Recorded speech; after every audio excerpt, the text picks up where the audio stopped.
बिस्मिल्लाहिर्रहमानिर्रहीम। सिर्फ अल्लाह ही ऐसा है जिसके सामने सब झुकते हैं, फिर ज़मीन क्या आसमान सभी तो सजदा करते हैं।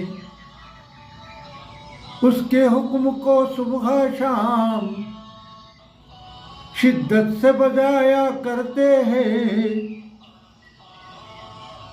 उसके फरमानों पर करते कभी तर्क और तकरार नहीं। एक है तू एक है,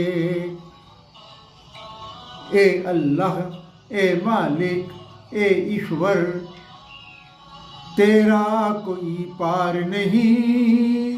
एक है तू एक है।